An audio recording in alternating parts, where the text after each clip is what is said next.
भगवान की जय, वृंदावन बिहारी लाल की जय।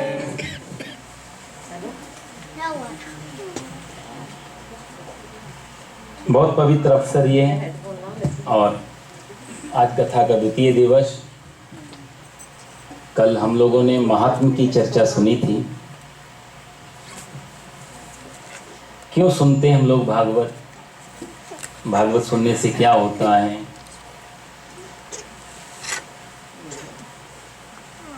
किसने कब कहाँ की, क्या नियम है? क्योंकि ये एक यज्ञ है। यज्ञ करने के कुछ नियम होते हैं, उस नियमों के बारे में हम लोगों ने कल जाना। और यज्ञ कई प्रकार के होते हैं। जैसे हम लोग आम तौर से परिचित हैं कि जो हम अग्नि जलाते उसमें सामग्री रखते हैं, वही यज्ञ है। वो तो अच्छा है ही, देवताओं के मुख में आहुति देना, क्योंकि भगवान का मुख है अग्नि। वेद में कहते हैं ना, चंद्रमा मनसो जा तक चक्षो हो सूर्यो जायता श्रोत्राद वायुश्च। वायु भगवान का श्रोत मतलब कान है। और मुखाद अग्नि ही अजायता। भगवान जो विराट स्वरूप है, उसका जो मुख है विराट का, वो अग्नि है। तो जब हम अग्नि में आहुति देते हैं ना, तो बोलते हैं स्वाहा। स्वाहा के भी दो अर्थ हैं। एक तो स्वाहा मतलब होता है जो यज्ञ भगवान है, उनकी पत्नी का नाम है स्वाहा देवी। तो हम आपको ही नहीं खिला रहे, आपके साथ आपके परिवार को भी, आपके गृहस्थ को भी। इसलिए जब भी आप कभी यज्ञ करो, स्वाहा जरूर बोलो। मौन आहुति स्वीकार नहीं होती। थोड़ा प्रैक्टिकल समझो आप उदाहरण से। मान लिया आपको घर पे बुलाया हमने, आपने मेरे को बुलाया, भोजन की थाली सामने रख दी और थाम सामने रख के आप चले जाओ, तो कैसे भोजन शुरू होगा? आपको बोलना पड़ेगा ना कि हम भोजन आ गया, प्लीज आप शुरू कीजिए। तो स्वाहा मीन एक्सेप्टेड, इसको स्वीकार करो आप हमारी आहुति को। एक तो ये मतलब होता है, इसलिए मौन आहुति नहीं दी जाती।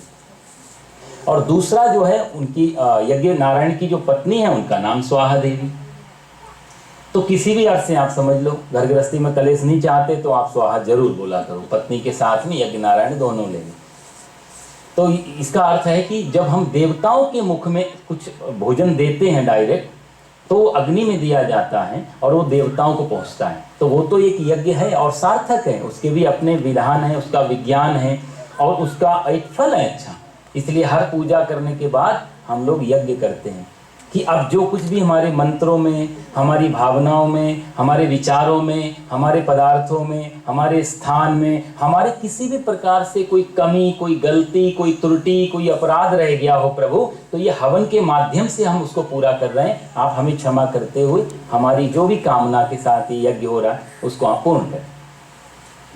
तो इसलिए पूजा के बाद में हवन साथ साथ जुड़े रहते हैं।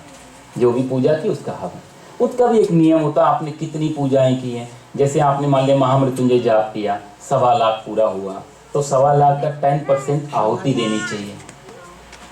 मंत्रों में जो गलतियां रह गई, कभी खांसी आ गई, क्योंकि जाप करने के भी नियम है। आपका आसन एक हो, आपका समय एक हो, माला एक हो, ये इन सबके फल आते हैं, इन सबके कारण हैं।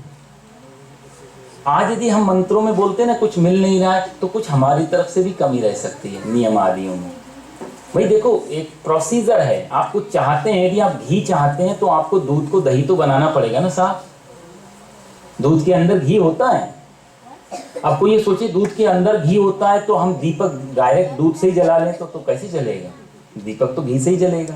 और घी निकालने का एक प्रोसीजर है, एक सिस्टम है, एक तरीका है। पहले दही बनाओ, दही से फिर मक्खन निकालो, मक्खन को फिर गर्म करो, तब ना घी हाथ में आएगा।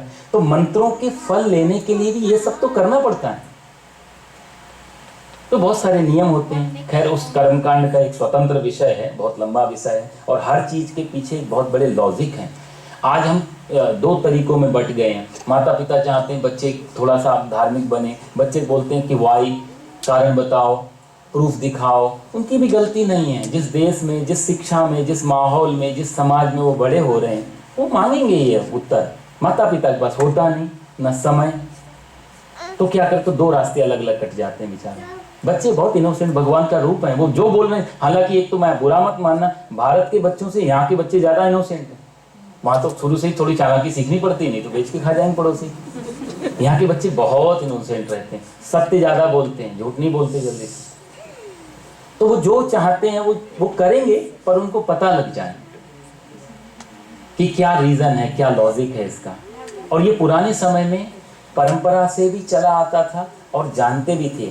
जितना हम लोग मंत्र बोलते थे, हमारे साथ यजमान भी बोलते थे। एक जगह है भारत में पानीपत, मैं वहाँ जाता था कभी यज्ञ आदि कराने के लिए, पूजा आदि करने, तो हमारे यजमान थे, वो हमारे साथ साथ स्वस्ति मंत्र पूरा लास्ट तक। अब जब यजमान भी साथ में स्वस्ति मंत्र बोल रहा हो साहब, तो अरे गरे को हर ब्राह्मण तो रिस्क नहीं लेगा, वहां पे कुछ भी तो नहीं लगा सकते, यजमान को मालूम, साथ साथ बोलते। और बड़े संपन्न परिवार हैं, उनका अच्छा खासा बिजनेस है, सीखा है, उनके पिताजी की इच्छा थी हमारे बच्चे थोड़ा सा धर्म कर्म को साथ में पैरेलल लेके चले। ठीक है, दुनियादारी भी चले, धर्म कर्म भी चले। तो खैर मैं कह रहा था कि वो एक यज्ञ है, उसको हम कर्मकांडी यज्ञ बोलते हैं। ये जो श्रीमद् भागवत है, ये ज्ञान यज्ञ है। कल हम लोग चर्चा कर रहे थे ना, नारद जी ने पूछा कि भक्ति ज्ञान वैराग्य इनका कष्ट कैसे दूर होगा, तो आकाशवाणी हुई, ज्ञान यज्ञम करिष्ये। आप ज्ञान यज्ञ करो, बाहर के यज्ञ से काम नहीं चलेगा, ज्ञान यज्ञ। और मैं आपको बताऊं कि बाहर के यज्ञ से जो दूसरे यज्ञ हैं, उनसे सबसे श्रेष्ठ होता है ज्ञान यज्ञ। क्योंकि दूसरे यज्ञों से देवता प्रसन्न होते हैं और हमें हमारी कुछ जरूरत की चीजें पूरी कर देते हैं, और वो सब टेम्परेरी होता है, क्योंकि हम ही टेम्परेरी हैं यहाँ पे। तो चीजें कैसे परमानेंट हो सकती हैं? सामान 100 वर्ष का और पल की खबर नहीं। तो यदि हम ही टेम्परेरी, तो सामान तो वो जरूरी है, जीवन जब तक है, गृहस्थी है, समाज है, हमारे पास सुविधाएं चाहिए, हमें सब देवता लोग देते हैं। लेकिन उन देवताओं में ज्ञान देने की शक्ति नहीं होती, वो तो अर्जित करना पड़ता है, उसके लिए होता है ज्ञान यज्ञ। तो ये जो हमारा चल रहा है 7 दिवसीय 7 दिन तक हम लोग जो करेंगे, ये ज्ञान यज्ञ है। कैसे परीक्षित की से मुक्ति हो गई थी, आज कथा आएगी उसके बारे में। तो कल हम महात्म सुन रहे थे भागवत का। मैं आपको बता रहा था 4 अक्षरों से मिलके ये भागवत बना है। भा है भक्ति, गा है ज्ञान, वा है वैराग्य, और ता है त्याग या तप। यहाँ चारों चीजें मिल जाएंगी आपको। कई शास्त्र हैं वहां सिर्फ ज्ञान है, जैसे ब्रह्म सूत्र है वादरायणी जी का। तो वादरायणी जी के उसमें आप ब्रह्म सूत्र पढ़े, पहली बात तो कठिन बहुत है, व्याख्या करना कठिन है, पढ़ना कठिन है, इतना गंभीर है कि तन मन दोनों एकदम सीरियस होके लगाने पड़ते हैं गंभीरता से, समझ में नहीं आएगा। अथा तो ब्रह्म जिज्ञासा दूसरा सूत्र है ब्रह्म सूत्र का। तो बहुत गहरी चर्चा है, वो बड़ी इंडिविजुअल बात है, व्यक्तिगत रूप से यदि कोई सुनना चाहे तब हो सकती है। तो वहां पर जो ज्ञान पक्ष है वो अलग है। भागवत में आपको ज्ञान भी मिलेगा हर तरीके का, यहां वैराग्य की भी चर्चा होगी, यहां पर भक्ति की भी चर्चा होगी, और यहां त्याग और तपस्या, ये दोनों चीजें दिखाई देंगी। तो 18 पुराणों में सबसे श्रेष्ठ यदि कोई पुराण है, ऊपर नीचे की बात नहीं है, क्योंकि कल पूछा था ना उन्होंने कि हमें सार बता दो, बहुत शास्त्र सुन लिए, सार बताओ। तो ये भागवत में चारों चीजें मिले, यानी कि हर किसी के काम की है। क्योंकि साहब हमारे लाइफ स्टाइल अलग अलग होती है, किसी को ज्ञान पसंद है, किसी को भक्ति पसंद है, किसी को कर्म पसंद है, अलग अलग पर्सनैलिटी है ना, टाइप ऑफ पर्सनैलिटी है। हमारे भारत ने बहुत पहले से देखा, भगवान श्री कृष्ण गीता में कहते हैं, अर्जुन लोकेस्मिन् दुविधा निष्ठा पुरा प्रोक्ता मया नघा। ज्ञान योग में सांख्य चला जाएगा, किसी को ज्ञान पसंद है कि मुझे जानना है, मुझे जानना है, मुझे जानना है, तो सांख्य योग में चले। कोई कहता है मुझे कुछ करना है, और कोई अपना भक्ति में लगा है। तो 3 टाइप के लोग होते हैं।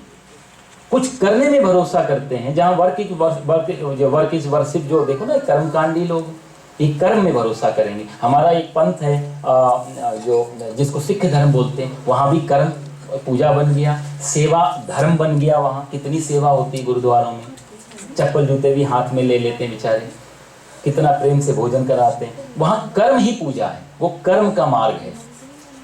वहां बैठ के कोई तपस्या करने जैसा नहीं था। तो ऐसी ज्ञान का मार्ग है, उसमें लोग अपना सब कुछ छोड़ दिया, जंगल में गए, अपना कल्याण भजन पूजन ध्यान आदि किया और अपना कल्याण कर लिया। वो ज्ञानी मार्गी। तो आपको ये देखना है कि हमारी पर्सनैलिटी क्या। समटाइम क्या होता है, ज्ञानी को यदि भक्ति में लगा दो तो कंफ्यूजन हो जाता है, प्रॉब्लम हो जाएगी। भक्त को यदि ज्ञान में लगा दो तो प्रॉब्लम हो जाएगी। अब मीरा है, मीरा को नहीं मालूम कि गीता में भगवान ने क्या कहा। आप जितने भी भजन देखो, वो भक्ति की लाइन है। वो कहती मेरे तो गिरधर गोपाल, दूसरों मैं जानती नहीं शंकर जी कौन, राम जी कौन। हालांकि राम पे सबसे ज्यादा भजन है मीरा के, सबसे ज्यादा भजन उसने, लेकिन मेरे तो गिरधर गोपाल। उसको कोई लेना नहीं है कि भज गोविंदम गोविंदम भज मूढ़वते कस्तुम को हम कुतरा याता को में जननी को में माता। उसको शंकराचार्य जी के इनसे इनका कोई लेना देना वेदांत से। और मेरे तो गिरधर, ये भक्ति की लाइन। अब मीरा को यदि गीता पढ़ाने कोई बैठ जाए तो गलती में है, नहीं समझ पाई। कबीर का लाइन ज्ञान की है। तो बहुत सारे जो ज्ञान मार्गी हैं, यदि उनको भक्ति में लगाया जाएगा तो प्रॉब्लम होगी। भक्ति मार्गों को ज्ञान में लगाया जाएगा तो प्रॉब्लम हो जाएगी। तो हमें पहले तो ये सीखना है भागवत जी से, हमारा टाइप क्या है, हमारी लिविंग स्टाइल कैसी, हम क्या चाहते हैं, हम क्या कर सकते हैं। एक आदमी भाव में रोता है, ज्ञानी समझ ही नहीं पाएगा आंसू क्यों निकालना, रोना किस बात का, ये तो कथा चल रही है, रोते। तो ज्ञान, भक्ति, वैराग। और भक्ति का साहब मैं आपको और बताऊं, भक्ति का मतलब ये नहीं होता कि कोई बहुत बड़ी पूजा हम लोग ऑर्गेनाइज कर रहे हो तो हम बहुत बड़े भगत हो गए। नहीं नहीं साहब, सोने का छत्तर चढ़ाना, सोने का मुकुट लगाना तो हम भक्ति कर रहे हैं। भक्ति निकली है, भक्ति का जो रूट वर्ड है ना वो है भाव, जहां से भक्ति निकल। तो भक्ति को यदि प्रकट करना है तो भाव को पहले प्रकट करना पड़ेगा। भगवान कहते हैं ना, भाव का भूखा हूं मैं और भाव ही एक सार है, और भाव से भजो मुझको तो भव से बेड़ा। भाव बिन कुछ भी तू दे दे मैं कभी लेता नहीं, और भाव से एक पुष्प भी दे तो मुझे स्वीकार है। अन्न धन और वस्त्र भूषण कुछ ना मुझको चाहिए, बस आप हो जाए मेरा समर्पण, बस आप हो जाए मेरा, यही मेरा सत्कार है।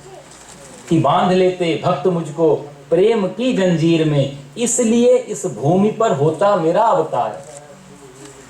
भगवान आते हैं भक्तों के लिए। किसी ने पूछा कंस को तो आप ऊपर से ही मार सकते थे, सुदर्शन चक्र चल, रावण को भी मार सकते, इनको मारने के लिए आपको अवतार लेने की क्या जरूरत। भगवान ने बोला नहीं, रावण को मैं वहीं से मार सकता हूँ, मेरा हनुमान ही ये काम कर सकते थे। जिस दिन लंका जलाने गए थे उसी दिन बोल रहे थे, पर सीता मैया ने रोक दिया।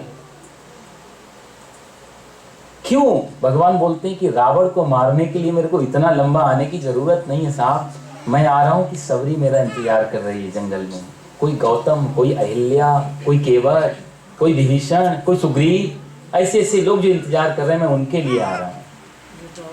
ये तो गर्मी सर्दी के जो मच्छर मक्खी है, ये तो कभी भी निपटा देंगे।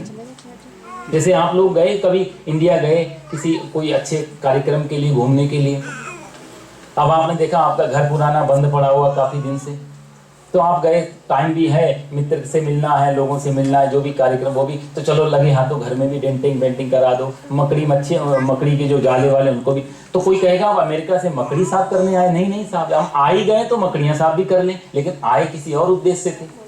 भगवान भी आते किसी भक्त के लिए हैं, और जब आ ही जाते हैं तो फिर इनका भी सफाया, ये मकड़ी मच्छर, ये कीड़े मकोड़े जाले सब साफ हो जाते। भक्ति का अर्थ होता है भाव। रावण से बड़ा भक्त कौन होगा साहब? हम क्या चढ़ाते हैं? पत्रम पुष्पम फलम, ये तो देते हैं हम लोग। रावण क्या चढ़ाता था? गर्दन काट के चढ़ा दिया, स्वयं की गर्दन काट के चढ़ा रहा है, इससे बड़ा भगत कौन होगा? लेकिन रावण भावपूर्ण नहीं है, रावण के अंदर कुछ कामना, कुछ वासना है अलग। उसका भाव एक व्यापारिक है। प्रभु मैं आपको गर्दन दे रहा हूँ, मांगा भी उसने क्या मांगा? फिर देखो वरदान उसके, कंस के वरदान देखो, रावण के देखो, हिरण्याकश्यप के देखो, सब दुनियादारी की चीज है। भाव का मतलब जहां हम समर्पण हो जाएं, जहां समर्पित हो जाएं, जहां तू ही तू बचे और मैं ना बचे। भक्ति का बहुत सुंदर स्वरूप है। किसी कवि हमारे गाते हैं, प्रभु चाह में चाह मिलाने को भगवान की भक्ति कहते हैं। प्रभु चाह में चाह मिलाने को, मेरी चाह नहीं बची, मेरी कोई इच्छा नहीं है, जो तू चाहता है वही मैं चाहता हूँ। कितना सुंदर भाव है। गलत चाहता हूँ ना सही चाहता हूँ, गलत चाहता हूँ ना सही चाहता हूँ, जो तुम चाहते हो मैं वही चाहता हूँ, जो तुम चाहते हो मैं वही चाहता।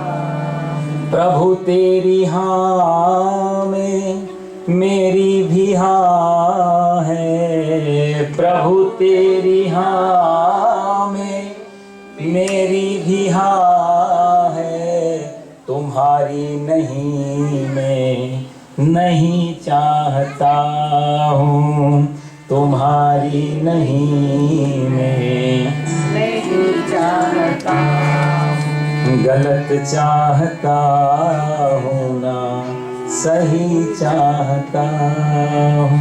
प्रभु जो तुम्हारी इच्छा हो, तत् सुखे सुखित्वम, जिसमें तू खुश रहे। गोपियां, चौथे दिन आएगी कथा, गोपियां क्या कहती हैं? उद्धव ने बोला कि तुम यहाँ रोती हो, कृष्ण तो मौज कर रहे हैं, वो तो हंस रहे हैं, वो तो खेल रहे हैं, उनको तो तुम्हारी याद नहीं आती। गोपियां कहती हैं उद्धव मेरे रोने से उसको यदि आए हंसी, मेरे रोने से उसको यदि आए हंसी तो मैं रो रो के उसको हंसाया करूं। ये है बात, जहां तू खुश रहे, जहां तू प्रसन्न रहे। प्रभु चाह मिलाने को भगवान की भक्ति कहते हैं, बस जीते जी मर जाने को भगवान की भक्ति कहते। जहां मैं नहीं बचे, जहां अहंकार नहीं बचे, बस जीते जी मर जाने को भगवान की भक्ति कहते हैं। आंखों से बरसते हों आंसू और अधरों पर मुस्कान रहे, एक संग में रोने गाने को भगवान की भक्ति कहते हैं। जीवन की अंधेरी रातों में दुख द्वंद्व भरे तूफानों में और विश्वास का दीप जलाने को भगवान की भक्ति कहते हैं। जिसमें सुख दिखता पर मिलता नहीं, संसार में कई जगह सुख दिखता है पर मिल नहीं पाता, हाथ खाली के खाली रह जाते हैं। जो चाहा वो मिल गया फिर भी लगता है अधूरापन, फिर भी खालीपन। जिसमें सुख दिखता पर मिलता नहीं, दुनिया में ऐसे जीवन को तर कर दे उसी तराने को भगवान की भक्ति कहते हैं। प्रभु चाह मिलाने को भगवान की भक्ति कहते हैं। इसलिए साहब भक्ति ये सबसे बड़ी पूजा है, और भक्ति के बेटे हैं ज्ञान और वैराग्य। कल कथा में आप सुन रहे हैं, ये भक्ति के बेटे हैं, पुत्र हैं, भक्ति माँ है इनकी। तो जीवन में भी ज्ञान भी आया, वैराग्य भी आया, पर भक्ति नहीं आई साहब तो वो खोखला रह जाएगा। बिना भक्ति का ज्ञान पंगु है, पंगु मतलब लंगड़ा, और बिना ज्ञान की भक्ति बांझ है। क्योंकि भक्ति माता के पुत्र हैं दोनों। आजकल यही गड़बड़ होती है, भक्ति नहीं है ज्ञान है, और ज्ञान नहीं है तो भक्ति है। इसीलिए तो हम लोग अंधविश्वास में फंस जाते हैं। सबसे ज्यादा अंधविश्वास यदि कहें तो हमारे कहा जाए हमारी कम्युनिटी में ज्यादा रहता है। छोटी छोटी चीजों में निकले, किसी ने छींक दिया, ओ माय गॉड क्या होगा, कभी बिल्ली रास्ता काट गई, सबसे ज्यादा अंधविश्वास है। यदि बिल्ली में इतनी सामर्थ्य है तो नाम में कितनी सामर्थ्य होगी? ले लो 10 बार नाम ले तो भव सिंधु सुखाई, भव सागर सूख जाता है नाम लेने से, बिल्ली का रास्ता का दोष खत्म नहीं होगा। तो इसीलिए हमारा यदि शोषण हुआ इसी कारण से, या तो हम भक्ति बने रहे अंधविश्वास के चक्कर, या हम ज्ञानी बने रहे तो भक्ति नहीं। दोनों चीजें जरूरी होती। पहले भक्ति लाओ, हृदय को निर्मल करें, पवित्र करें, और उसमें फिर ज्ञान का बीज बोएं, तब काम कर। हमारे तुलसीदास जी आप देखो परम भक्त हैं लेकिन परम ज्ञानी है। रामचरितमानस आप पढ़ो, सारा वेदांत उसमें है। इतनी सुंदर संस्कृत के श्लोक हैं कि बड़े बड़े जो शास्त्र हैं ज्ञान के, उनके अर्थ वहां फूटते हैं। कितने बड़े ज्ञानी थे तुलसीदास जी, लेकिन जीवन भर भक्त बने रहे। तो मैं कहना ये चाहता हूं कि बिना भक्ति का ज्ञान हमको अंधेरे में ले जाएगा, अहंकार में ले जाएगा, विनम्रता नहीं आ पाएगी, अहंकार आ जाएगा। और ज्ञान का मतलब ये नहीं होता, देखो अक्सर हम लोग जानते हैं, मुझे मालूम है ये भी पढ़ा है, वो भी पढ़ा है, ये भी। इंफॉर्मेशन को ज्ञान नहीं कहा जाता, वो फिलॉसफी है। आप जानते रहो अपना दर्शन।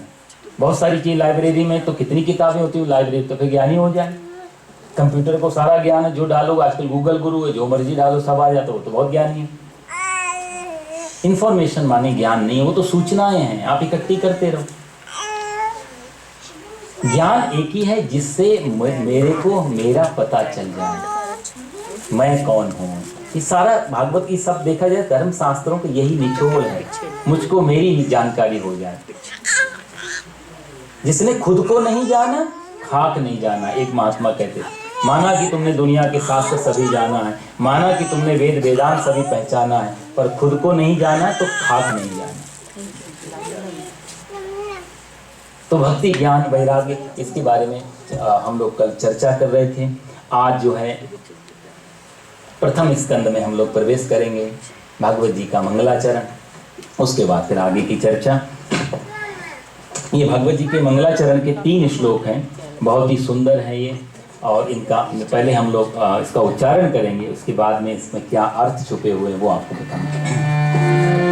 जन्माद्यस्य यतोऽन्वयादितरतश्चार्थेषु विघ्नस्वराट् तेने ब्रह्म हृदय आदि कवये मुह्यन्ति यत्सूरयः तेजो वारिमृदां यथा विनिमयो यत्र सर्गो मृषा धाम्ना स्वेन सदा निरस्तकुहकं सत्यं परं धीमहि धर्मः प्रोज्झितकैत्रवोऽत्र परमो निर्मत्सराणां सतां वेद्यं वास्तवमत्र वस्तु शिवदं तापत्रयोन्मूलनम् श्रीमद्भागवते महामुनिकृते किं वा परीरीश्वरः सद्यो हृद्यवरुध्यतेऽत्र कृतभिः शुश्रूषभिस्तत्क्षणात्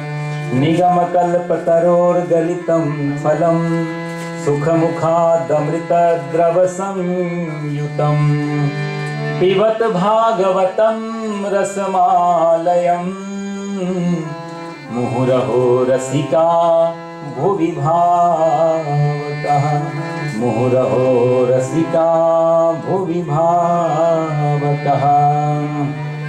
ये भागवत जी के मंगलाचरण के 3 श्लोक। वैसे तो ये बहुत कठिन है, इनमें क्योंकि वेदांत काफ़ी छुपा हुआ है। जन्माद्यस्य यतोऽन्वयादितरतस्, एक हमारे बहुत अच्छे विद्वान हुए थे वृंदावन में, उनका नाम था वंशीधर शास्त्री जी। भावार्थ दीपिका करके उन्होंने किताब लिखी। तो इसी श्लोक पे एक कम से कम 150 उन्होंने एग्जाम्पल दिए हैं, 150 उदाहरण दिए, 150, इतना विस्तार है इसमें। लेकिन उतना समय अपन लोगों के पास नहीं है, तो जस्ट प्रणाम करते हुए हम आगे बढ़ेंगे। जन्माद्यस्य यतोऽन्वयादितरतश्चार्थेषु विज्ञस्वराट्, कहते हैं जिस जन्मादि का अर्थ होता है जिससे ये सारा जगत पैदा होता है, जिसके अंदर पालन होता है, और अंत में जिसके अंदर ही सारा विराट समाप्त हो जाता है। भगवान को सृष्टि बनाने के लिए कोई बाहर से मटेरियल लाना नहीं पड़ता। भाई एक सुनार को कुछ अंगूठी, ब्रेसलेट, नेकलेस कुछ भी बनाना हो तो 3 चीज़ें चाहिए ना। एक तो सुनार चाहिए जिसने बनाना है, मटेरियल के रूप में गोल्ड चाहिए, और तीसरा जो बनाएगा एक वो जो शेप है, माले कुंडल बनाना, नगीना बनाना, ब्रेसलेट जो भी है, 3 चीज़ों में टूट जाती है एक चीज़। मकान बनाना है तो इसका मटेरियल, बनाने वाले, और जो बन के तैयार हुआ। तो भगवान ने कोई ऐसी सृष्टि नहीं कि कहीं से मटेरियल लाए और कहीं से किसी कारीगर को बुलाया और फिर आके एक संसार रच दिया। क्योंकि कहते हैं शुरू में कुछ था ही नहीं परमात्मा के अलावा, कोई मटेरियल नहीं था। वेदांत में आता है आसीदेकम परब्रह्म नित्य मुक्तम विक्रियम, स्वयं में सिर्फ एक आशीत एकम, एक ही था। उसको जरा लगा कि मैं सृष्टि बनाना चाहता हूँ, बहुत होना चाहता हूँ, अकेला हूँ, बहुत देर से बहुत हो जाऊँ, तो तुरंत उसके नाभि कमल से ब्रह्मा जी आ गए और सृष्टि का विस्तार होना शुरू हो गया। कोई मटेरियल नहीं। आप सोचेंगे ऐसा कैसे हो सकता है? एक एग्जाम्पल से आप समझो। मकड़ी जाला बनाती है, आपने देखा है ना, मकड़ियाँ जाला बनाती है। वो जाला कहाँ से लाती है? वो कहीं से इकट्ठा नहीं करती ना, अपने अंदर से ही प्रकट करती है और बना लेती है मकड़ी से। तो मकड़ी जैसे जाला बनाने के लिए बाहर से कोई मटेरियल ला के नहीं रखती, और जब उसका मन करता खत्म भी कर देती। परमात्मा आगे आएगी कथा भगवान दत्त की, उन्होंने 24 गुरु बनाए ना, मकड़ी को भी गुरु बनाया अपना। उसके दो कारण थे, एक तो मकड़ी जैसे जाला रचती है अपने अंदर से निकाल करके, परमात्मा ने सृष्टि ऐसी रच दी, और दूसरा सारे मक्खियां मच्छर उसमें फंस जाते हैं उस जाले में, लेकिन मकड़ी कभी नहीं फंसती। उसने बना, उसको मालूम है ट्रिक कहाँ से निकलना। परमात्मा ने सृष्टि बना दी, तो परमात्मा सृष्टि में फंसता नहीं, हम लोग फंसते हैं उसकी माया के कारण। तो जैसे परमात्मा से सृष्टि निकली, जन्मादेश यतोन्वयादितर चार्थे सुविज्ञ स्वराट, वो स्वराट है, स्वयं राजते इति स्वराट, उसको किसी की भी जरूरत नहीं है, स्वयं में जो रमण करता है, स्वयं में मस्त है। भाई हमको एक जगह बोर हो जाते हैं हम लोग, कोई भी चीज हमको सबसे ज्यादा पसंद है, यदि रोज वही खिला दी जाए तो बोर हो जाएंगे। बॉस्टन वाले न्यू हैम्पशायर घूमने जाते हैं, न्यू हैम्पशायर वाले बॉस्टन घूमने आते हैं, अमेरिका वाले यूरोप जाते हैं, यूरोप वाले अमेरिका आते हैं। एक जगह ठहरना मुश्किल है। किसी से पूछा जाए सही वहां क्यों जा रहे, वहां के लोग तो इधर आ रहे हैं। चेंज हर चीज में, चाहे वस्त्र हो, चाहे खान पान हो, चाहे रहना सहना हो, चाहे घूमना फिरना, हर जगह हमें घूमने चेंज चाहिए। बस एक जैसा हम लोग नहीं ठहर पाते, मन का स्वभाव ऐसा, रोज दाल चावल रोटी खा के आदमी बोर हो जाता बेचारा। तो फिर बाहर जाएंगे कुछ नया डिश, लेकिन और कहते भी जाते हैं कि तसल्ली तो सब दाल रोटी से ही होती है, इससे तो काम चला। बात भी सही है, बचपन से जो अभ्यास है, जो संस्कार है, उसी से तसल्ली हो, लेकिन फिर भी चेंज।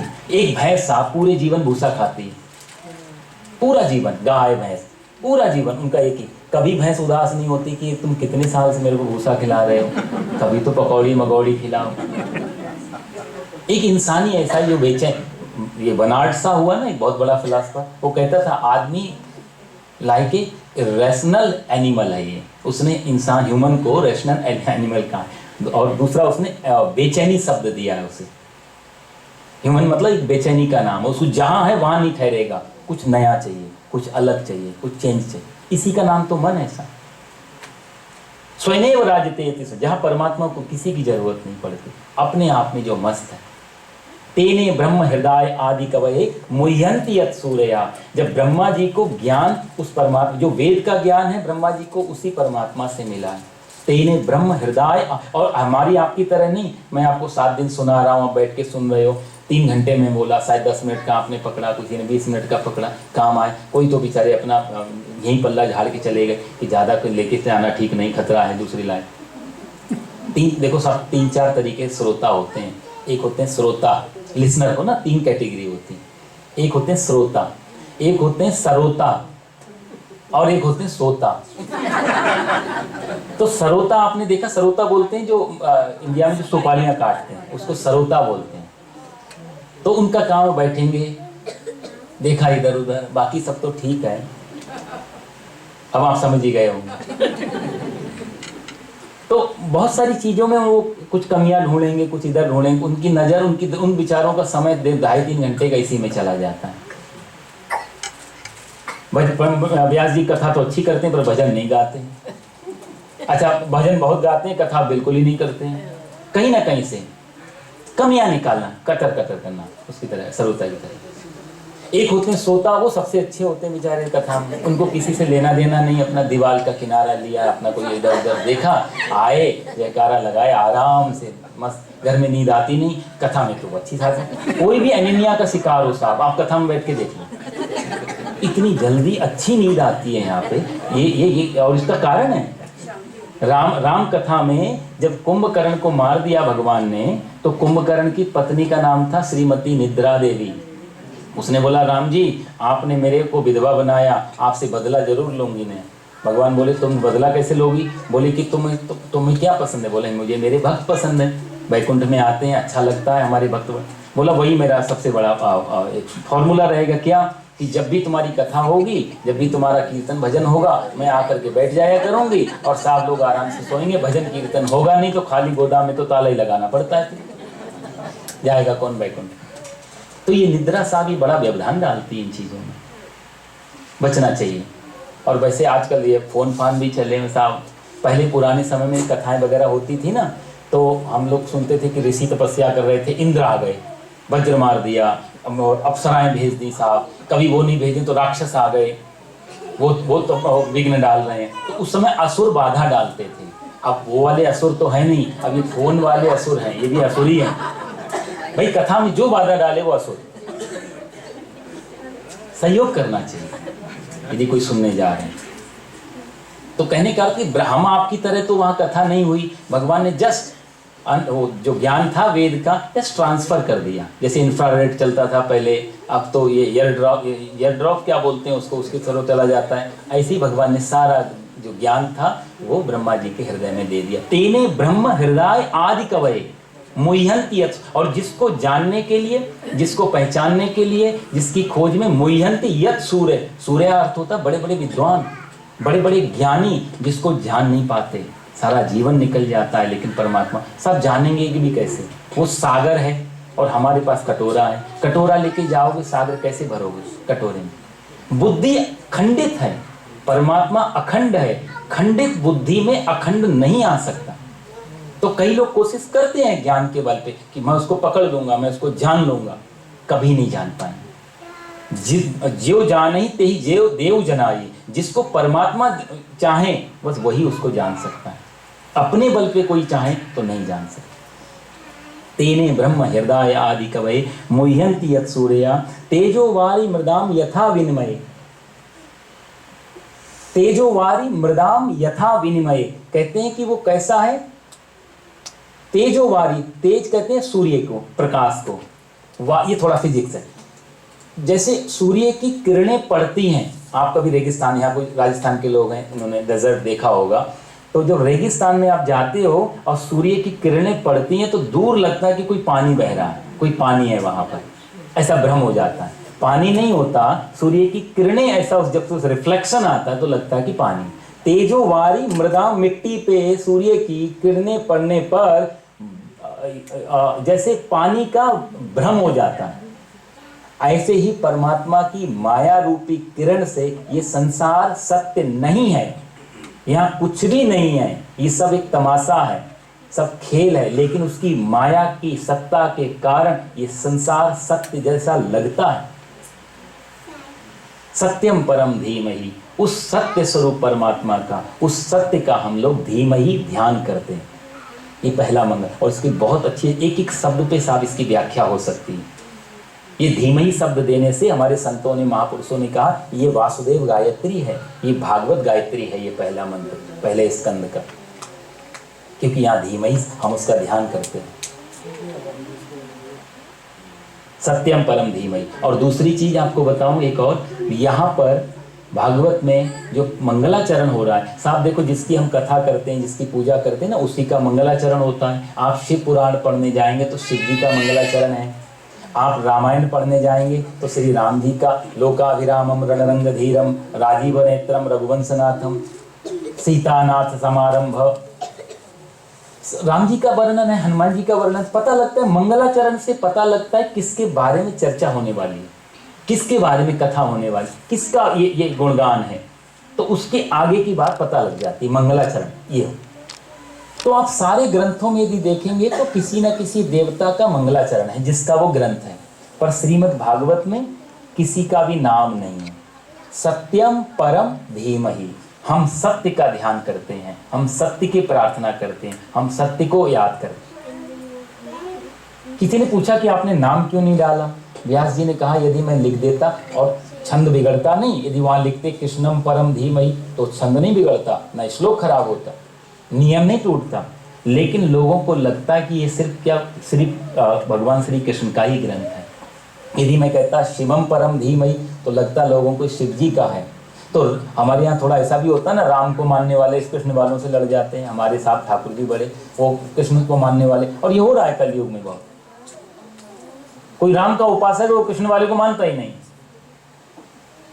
यह सब एक है। तो व्यास जी को लगा कलयुग में इस तरीके की मानसिकता हो जाएगी, तो इसलिए उन्होंने कहा मैं इस भागवत में ना तो ये कृष्ण का है ना राम का, ये सबका है। कैसे?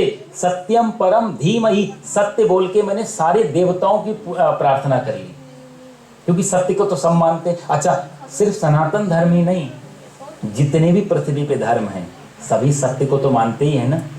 तो तो यदि सत्यम परम धीमहि कर दिया तो ये ग्रंथ सारे धर्मों का हो गया। तो जिसका भगवान सत्य है वो इस ग्रंथ से संबंधित। तो इसलिए व्यास जी ने बहुत विचार करके पहला मंगलाचरण जो रखा, सत्यम परम धीमहि। सत्यम, मैं सत्य की वंदना करता हूँ, सत्य की प्रार्थना करता हूँ। दूसरे श्लोक में कहते हैं, धर्मा प्रोज्यत कैतवोत्र परमो निर्मत्सराणाम सताम वेद्यम वास्तवमत्र वस्तु शिवदम तापत्रयोन्मूलनम। धर्म प्रोज्यत, धर्म क्या है? अब धर्म की भी बहुत सारी व्याख्याएं हैं शास्त्रों के हिसाब से। देखो तो यतो अभ्युदय निश्रेय ससिद्धि सधर्मा, वैशेषिक शास्त्र आदि में लिखा है धर्म की व्याख्या कि जिसे अपना अभ्युदय हो, निश्रेयस पद की प्राप्ति हो, वो धर्म होता है। धर्म के 10 लक्षण भी हैं, आगे वो सब भी आएंगे। धर्म क्या है? धर्म सत्य ना दूसर धर्म समान, धर्म ना दूसर सत्य समान। गोस्वामी जी, तुलसीदास जी रामचरितमानस में लिखते हैं, सत्य से बड़ा कोई धर्म नहीं। तो अपनी अपनी व्याख्याएं हैं, लेकिन भागवत क्या कहता है धर्म के मामले में? धर्म प्रोज्झित कैत्रवोत्र परमो निर्मत्सराणाम सताम। जहां निर्मत्सरता हो, निर्मत्सर का अर्थ होता है ईर्ष्या, जलन, द्वेष। इसमें क्या होता है, आदमी अपनी तरफ नहीं देखता, दूसरे की तरफ उंगली उठाता है। दोष गैरों के देखे बहुत हैं मगर दोष अपने कभी भी निहारा नहीं, और नुक्ताचीनी सदा सबकी करते रहे, अपने अंदर कभी झाती मारा नहीं। जब हम एक उंगली उठाते हैं कहीं पे तो 3 तो अपन की तरफ रहती हैं, काश यदि वहां ध्यान हो जाए। कबीरदास जी कहते हैं, निंदक नियरे राखिए घर में कुटी छवाए। अपनी निंदा करने वालों को अपने घर में जगह दे दो, कमरा एक, वो बताएंगे, उनका काम इसी में जाएगा, तुम्हारे बताने में क्या क्या कमी है, और अपना काम फ्री में हो जाएगा, जो गलतियां उसको सुधारेंगे। लेकिन हम लोग और अच्छा भी लगता है भाई, निंदा करने वाले आप देखो ना, यदि कोई कथा सुनाने वाले तो 2-3 घंटा झेल लिया, काम खत्म हो गया। लेकिन निंदा करने वालों को कई बार हम घर में बिठाते भी हैं, चाय भी पिलाते हैं, और 2-4 दिन बेचारा नहीं आए तो बड़ी बेचैनी होती है, कहाँ रहे तुम्हारे बिना तो मजा है, सब सूना सूना लग रहा है। एक कूड़ा करकट है जो लोग डाल के जा रहे हैं, और हम बड़े उनको वेलकम भी कर रहे हैं। निर्मत्सराणाम सताम, कहते हैं निर्मत्सरता जो निकल जाए, ईर्षा द्वेष निकल जाए, वो सबसे बड़ा धर्म है भागवत के साथ। क्योंकि आगे कथाएं कुछ इस टाइप की आएंगी, क्योंकि आदमी का इसमें फोकस दूसरे पे, भाई ईर्ष्या करने के लिए एक दूसरा बंदा चाहिए, तो दूसरे पे फोकस जिसका रहेगा वो स्वयं पे कभी कर ही नहीं पाएगा। निर्मत्सराणाम सताम, और वेद्यम वास्तवमत्र वस्तु शिवदम तापत्रयोन्मूलनम। श्रीमद् भागवते महामुनि कृते किं वा परीरेश्वरा सद्यो हृदय वरुध्यते अति कृतभिः सुश्रुतभिस्तक्षणात्। आगे की भी चर्चा फिर कभी करेंगे। इसमें मुख्य भाव ये है कि ये कैसे निकलेगा, श्रीमद् भागवते महामुनि कृते। जब हम भगवान की चर्चा करना शुरू करते हैं तो ये जो सब चीज़ें हैं ये निकलती रहती हैं अंदर से। जितना सत्संग एक साबुन का काम करता है, साफ जितना ज़्यादा करोगे, शुरुआत में थोड़ी मुश्किल होती है, लेकिन एक बार आदत पड़ जाए, चस्का लग जाए। कई हमारे कथाओं में बूढ़ी अम्मा वगैरह होती हैं, वृंदावन में देखता हूँ, वो तो कहती हैं कि जिस दिन सत्संग नहीं मिले लगता खाना नहीं खाया। आदत पड़ जाती है, व्यसन है। कल मैं बता रहा था ना, डिवाइन और वाइन दोनों में नशा है, लेकिन डिवाइन का नशा ऐसा है जीवन भर चलता है। वो ये भी एक चस्का है, शुरू में आदत डालनी पड़ेगी सत्संग। तो कहते जब, और अभी भागवत में इतना सुंदर है कि जैसे आपके मन में आता है कि हम भागवत सुनने जा रहे हैं, अभी आप घर से निकले भी नहीं, सिर्फ मन में आया कि हम कथा में चलते हैं, शुरू होने वाली है, तो उसी समय शुश्रूषभिस्तक्षणात्, जैसे हृदय में कथा के बारे में विचार आया, उसी समय उसी क्षण कृष्ण भगवान हमारे हृदय में प्रकट हो जाते हैं। इतना चमत्कार है सत्संग का, शुश्रूषभिस्तक्षणात्। और अगला कहते हैं निगम कल्प। भागवत क्या है तो उसके बारे में बताया, परिचय दे रहे हैं। निगम कल्प तरोर गलितम फलम। ये क्या है? निगम बोलते हैं वेद को। हमारे यहाँ 2 प्रकार के शास्त्र होते हैं ना, एक आगम एक निगम, वो भी एक बहुत लंबी चर्चा है। तो निगम माने होता है वेद। ये हमारे यहाँ जो जैन परंपरा है, महावीर स्वामी की जो वचन हैं, और भी जो इनके हम 24 तीर्थंकर हुए, उनके जो वचन हैं उनको आगम शास्त्र बोला जाता है जैन धर्म में। तो ये आगम निगम 2 पद्धतियां हैं शास्त्रों की। तो इसमें निगम मतलब जो सबसे प्राचीन है वो है वेद, तो निगम कल्पतरोर गलितम फलम, ये भागवत क्या है? बोले निगम वेद रूपी, वेद एक वृक्ष का नाम है, मान लिया, बोल दिया एक वृक्ष है, उसका नाम हमने वेद दिया। तो वेद निगम है, वेद वृक्ष है, और गलितम फलम, उसका पका हुआ फल वो श्रीमद् भागवत है। भाई आम खाना हो तो आम की लकड़ी तो नहीं चूसेंगे ना, आम ही खाएंगे। अब कोई सोचे कि इस आम में तो इतना मिठास है तो लकड़ी में कितना मिठास होगी, और कोई लकड़ी ही चूसने लग जाए तो दांत भले टूट जाए, मिठास तो नहीं आएगी। मिठास तो फल में है। तो श्रीमद् भागवत में जो है वो कल्प वृक्ष रूपी जो वेद है उसका पका हुआ, गलितम मतलब फल, पका हुआ ये फल है। क्या करें साहब? तो कहते हैं कि शुक मुखाद अमृत द्रव संयुतम, पका हुआ फल है, इसकी गारंटी क्या है? बोले शुक मुखाद। शुक मतलब होता है तोता। जो पारखी लोग होते हैं ना, तो वो जो फल वगैरह लेते हैं, आम को आप देखते हैं पुराने समय में तो लोग लेते थे, जिस फल में तोता मुख लगा देता है वो फल मीठा होता है। या तो ये हो कि तोता मुख लगाता उसमें जो ऑलरेडी मीठा है, और या फिर तोते के मुख लग जाने से वो फल मीठा हो जाता है। पर इतना तो निश्चित है, जिसमें तोते ने मुख लगाया है वो फल जरूर मीठा होगा। तो यहाँ पर शुक मुख, शुक मतलब तोता, शुक मुखाद। सुखदेव जी ने राजा परीक्षित को सुनाई है ना कथा, तो इसलिए सुखदेव जी का मुख लगा हुआ है, 100% ये मीठा है। तो क्या करें? बोले और कैसा है? शुक मुखाद अमृत द्रव, इसमें द्रव जो भरा है वो कैसा? अमृत रूपी द्रव है। ठीक है साहब, तोते का मुख भी लगा है, सुंदर वेद का पका हुआ फल है ये। क्या करें? बोले पिबत भागवतम रसमालयम। पिबत मतलब इसको पियो। अब कोई कहेगा कि फल तो खाने की चीज है, पीने की चीज तो नहीं है।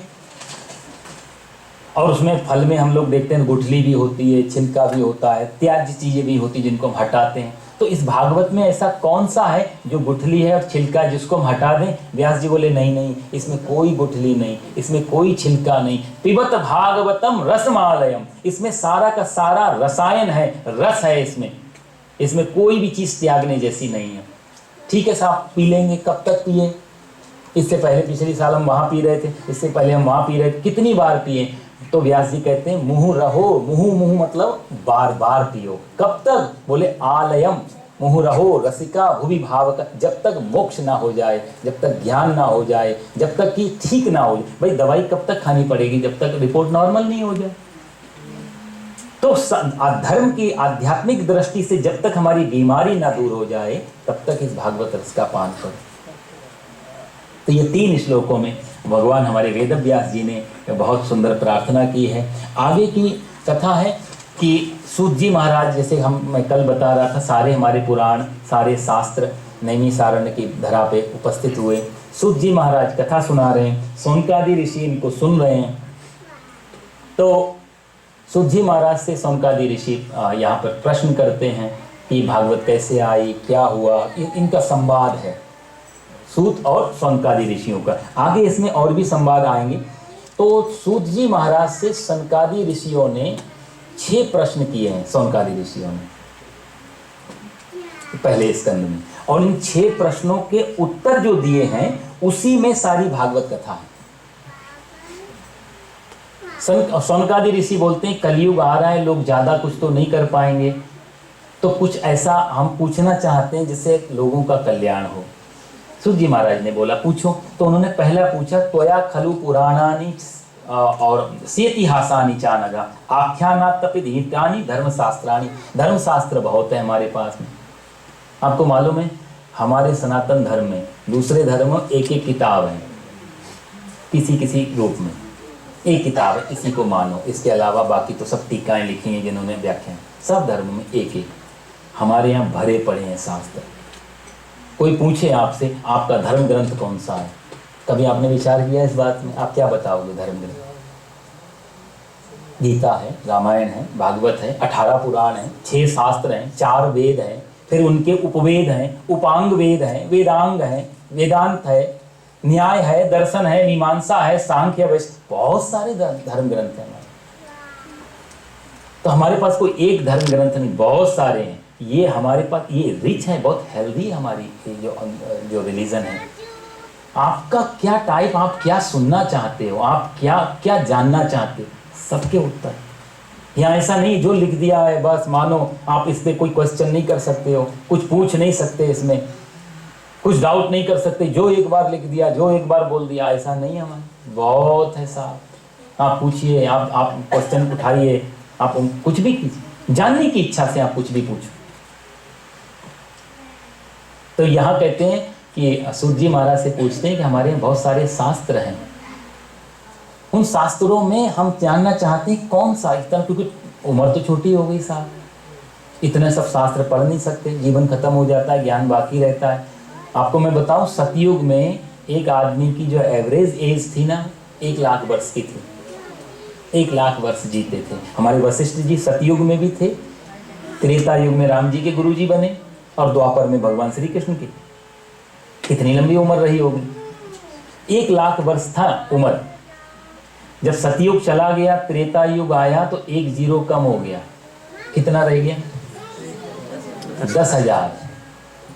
जब त्रेता युग चला गया, द्वापर युग आया तो 1 जीरो और कम हो गया, 1,000। और जब द्वापर युग गया और कलयुग आया तो 1 जीरो और माइनस। वेद में लिखा है शतम जीवेम सरदहा, व्यक्ति को 100 साल जीना चाहिए। ये हमारी एक शास्त्रों ने फिट की हुई, इतना जीना चाहिए, प्रकृति ने हमारी बना। और उससे पहले हम चले जाते हैं तो कुछ गड़बड़ की हमने लिविंग में अपनी। इतना तो जीना ही चाहिए। आप कोई 100 साल जी ले तो क्या चाहता है गिनीज में मेरा नाम आ जाए, इतना तो था ही उम्र।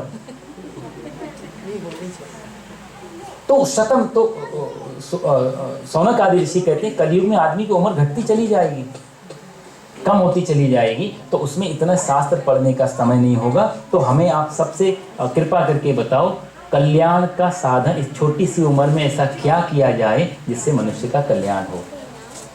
ये जो करने आया वो कर पाए, मनुष्य का कल्याण कैसा हो, ये पहला प्रश्न। दूसरा, हम जब मंदिर में जाते हैं तो बहुत सारे देवी देवता, हम कभी दुर्गा मैया भी हैं, भगवान श्री कृष्ण राधा कृष्ण हैं, सीताराम हैं, शंकर जी हैं, बहुत सारे गणेश जी हैं, बहुत सारे देवी देवता होंगे। अब ये कई बार कंफ्यूजन हो जाता है, हम लोग गए प्रसाद लेकर, मान लिया 5 फल ले गए, एक राधा जी को, एक कृष्ण जी को, एक राम जी को, सीता जी को, हनुमान जी को चढ़ा दिया। अब चलते समय देखा रहे एक कोने में तो दुर्गा जी रह गई, तो मन में तो वहम हो गया, अब दुर्गा मैया क्या सोच रही होंगी, मैं फल 5 ही लाया। ये वहम हो जाता है मंदिर, अनेक मूर्तियाँ होने की, ये भी एक कारण रहता है। हमारे दक्षिण में जो मंदिर है ना, आप देखो उनका एक ही स्वरूप विद्यमान रहता था, जहाँ जाना है वहाँ एक स्वरूप में। ये अच्छा है, चलो अब 10 जगह घूमने से अच्छा एक ही जगह सब कुछ मिल जाता है, लेकिन कई बार मन में वहम भी रह जाता है। तो यहाँ पर सौनक आदि ऋषि पूछते हैं कि सारे देवी देवता हैं, किस किस को पूछें, किस किस को, ऐसा कोई देव है जिसको पूजने से सारे देवताओं की पूजा हो जाए? कोई ऐसा श्रेष्ठ देव कौन है? यह छोटे बड़े की बात नहीं हो रही साहब, यहाँ एक को पूजने से सब पता चल। जैसे हम चावल के पतीले में जब चावल पकते हैं तो सारे चावल थोड़ा देखते हैं, एक दाना निकाला पता लग जाता पका नहीं पका। एक ही साधे सब सधे और सब साधे सब जाए। कई बार 2 नाव में एक साथ बैठने की कोशिश करेंगे, मुश्किल हो जाएगी, एक नाव में चलना पड़ेगा। किसी को भी एक को इष्ट मान के अपना आगे बढ़ा दो, वही फल मिलेगा। गोस्वामी जी जब वृंदावन में आते हैं तो राधा जी से एक ही और कृष्ण से एक ही प्रार्थना करते हैं, प्रभु ऐसा आशीर्वाद देना, ऐसी कृपा करना कि राम जी के चरणों में मेरा प्रेम और बढ़े। वृंदावन के भक्त जब अयोध्या जाते हैं तो राम जी के चरणों में प्रार्थना करते हैं, प्रभु बांके बिहारी की कृपा सदा मेरे पे बनी रहे, मैं उनके पथ पे चलता। ये प्रार्थना, इष्ट एक जिसके प्रति श्रद्धा हो। और सारे देवता तो बढ़ते भी जा रहे हैं कलयुग में, कई सारे नए नए भी आ गए, वो भी खतरा। तो सौनकादि ऋषि पहले से बोल रहे हैं, भागवत में लिखा सारे देवता। आप तो जरा कहते हैं ना कि एक पल भी ना जिए जो इंसान की तरह, वो आज पूज रहे हैं भगवान की तरह। नए नए देवता आते रहेंगे। ये कारण क्या है? ये हमारी अंधश्रद्धा, हमारी वीकनेस के कारण ये सब लॉन्च हो रहे हैं जो देवी देवता हैं। शास्त्रों में जो देव बताए गए वही देव हैं। ठीक है, सबके प्रति आस्था हो। स्वामी रामकृष्ण जी हैं, कौन से कम ज्ञानी थे, लेकिन हमने उनको किसी मंदिर में मूर्ति बना करके तो नहीं रख ली। एक विद्वान पुरुष हैं, महापुरुष हैं, उनका वंदन, उनका प्रणाम। आद्य शंकराचार्य जी, आप बताओ कौन सी मूर्ति उनके मंदिर बने हुए? क्या ज्ञान की कमी थी? तुलसीदास जी, कबीरदास जी, तुकाराम जी, मदाल, कितनी कितनी हमारे संत महापुरुष गए। हम लोग इतना डरे हुए हैं, हमको लगता है जरा सा किसी ने कामना पूरी कर दी तो वो भगवान। मैं आपको सावधान करना चाहता हूँ, क्योंकि भागवत ग्रंथ है, यहाँ पर कोई इस हिसाब से मैं नहीं बोलूंगा आपको क्या अच्छा लगता है। ये निष्पक्ष एक स्थान है, और ये यहाँ पर बैठ के भी यदि मैं आपके मन की चिंता करूं तो ये इसके साथ पक्षपात होगा। व्यास गद्दी के बारे में कहते हैं कि यदि आप व्यास गद्दी पर बैठे हो और आपके गुरुजी भी आ जाएं तो आप खड़े नहीं हो सकते हो। ये इतना बड़ा मंच है, सबसे बड़ा मंच माना जाता है व्यास गद्दी, सामने जो विराजमान है। एक मूर्तियां ये होती हैं जिनको हम पत्थर पे स्वरूप देते हैं और भगवान बनाते हैं, ये भी पूजनीय है, लेकिन व्यास जी ने एक मूर्ति ये बनाई, इसको बोलते हैं बाहर की स्वरूप वाली मूर्ति, और यह शब्द मूर्ति, ये अक्षरों की मूर्ति है, साक्षात कृष्ण है ये। जब भगवान जा रहे थे धराधाम को छोड़ के, तो उद्धव से कहा कि मेरा जो प्रकाश है, मेरा जो पुंज है, मेरा जो स्वरूप है, वो मैं भागवत जी में प्रतिष्ठित करके जा रहा हूँ। जरूरी नहीं है कि कोई, जब तक मूर्ति नहीं होता पूजा नहीं हो सकती। एक ग्रंथ की पूजा करके भी, हमारे सिख धर्म में तो ग्रंथ की पूजा होती है साहब, कोई मूर्ति नहीं, वहाँ ग्रंथ ही सब कुछ है। भगवान श्री कृष्ण ने भी इसमें स्वयं प्रवेश कर गए। कहने का मेरा अर्थ है कि यहाँ पर कुछ चीजें आपको स्वीकार करनी पड़ेगी। हम क्यों ऐसा इतना जल्दी भ्रमित हो जाते हैं? क्या हमारी कामनाओं की इतनी ज्यादा, हमारी कामना इतनी पिपासाएं हैं, हम किसी को भी ऊपर नीचे कर सकते हैं? हमारी परंपराएं, हमारी संस्कृति, हमारा धर्म, इसके साथ कुछ भी कॉम्प्रोमाइज कर सकते? सावधान रहना चाहिए। शास्त्रों में जो देव बताए गए हैं, शास्त्रों में जिनकी चर्चाएं, वही हमारे सबसे बड़े देव। बाकी सबके प्रति नम्रता हो, विनम्रता हो, बंधन हो, सब काम ठीक है। भाई हमारे पिताजी हैं, अब मेरे पिताजी कहीं बैठे हैं, आपके पिताजी आए, ठीक है, धन्यवाद, लेकिन मैं ये तो नहीं कहूँगा पिताजी तुम उठ जाओ क्योंकि उनके पिताजी तुमसे श्रेष्ठ हैं। हम लोग यही कर रहे हैं। उनके पिताजी आए आपके, तो अच्छा है, आपको भी प्रणाम, आपके लिए हम दूसरी जगह देंगे, पर अपने पिताजी को उठा के तुम्हारे पिताजी को नहीं बिठाएंगे, ये भी गलत है। सम्मान के प्रति जरूर होना, हर धर्म का सम्मान हो, हर धार्मिक स्थल का सम्मान हो, लेकिन उसका अर्थ यह भी नहीं हुआ कि हम अपने धर्म स्थल की जगह किसी दूसरे धर्म स्थल को दे दीजिए। शायद हो सकता है कुछ मेरे बोलने में भी गलतियां हो, लेकिन आप विचार जरूर करना इस चीज से। सनकादि ऋषियों से ये प्रश्न उठा है भागवत में, 5000 साल पहले उठा, जो आज घट रहा है। कलयुग के पाखंड से लुप्त होई सदग्रंथ, तुलसीदास बाबा 450 साल पहले लिख रहे हैं। कलयुग के पाखंड से लुप्त होई सदग्रंथ, और दंभिन निजमति कल्प कर प्रकट कीन बहुपंथ। ये दंभी लोग या अहंकारी लोग अपने मन से एक नए नए देवता और नए नए ग्रंथ बना देंगे कलयुग में। 450 साल पहले तुलसीदास जी ने वो इसमें लिखा, रामचरितमानस। विचारनीय है, गंभीरता से विचारनीय है। इतनी कामनाओं का इतना भूख नहीं। कोई भी हम जीवन में भी तो बहुत सारे हमारे लोग कामना पूरी कर देते हैं। कोई रोग आ गया, डॉक्टर ने ठीक कर दिया, तो अपने डॉक्टर की मूर्ति बना के उसकी पूजा शुरू कर दें। डॉक्टर के प्रति रिस्पेक्ट बनी रहे, साहब हमारी बीमारी थी, आपने दूर कर दी। हमारे पास गरीबी है, धन नहीं, किसी ने हमको डोनेशन दे दिया, धन दे दिया, हमारी गरीबी दूर हो गई, हमारा परिवार अच्छी तरह चल रहा है, आपका बहुत बहुत धन्यवाद। लेकिन इसका मतलब ये नहीं कि हम आपकी फोटो बना के फिर उसकी मूर्तियां बनाएं, धूप अगरबत्ती दीप ये सब करते हैं। ठीक है, कहीं से कोई कामना पूरी होती है तो उसका धन्यवाद बनता है, लेकिन उसको हम ऐसी जगह नहीं बिठा सकते जहां हमारे ठाकुर जी विराजमान हो, जहां हमारे भोले बाबा बैठे हों, जहां माँ दुर्गा बैठी हो। आदि शक्ति हैं, आदि मतलब प्राचीन। जब हम नहीं थे, हमारी पीढ़ियां भी पता नहीं कौन कौन सी पीढ़ी, तब से ये परंपरा चली आ रही। मत तोड़ो इसे, पाप लगता है। देवालय नहीं बना सकते तो कोई बात नहीं, पर देवालयों का स्वरूप मत बिगाड़ो साहब। जो उनकी परंपरा है वो वैसी रहने दो।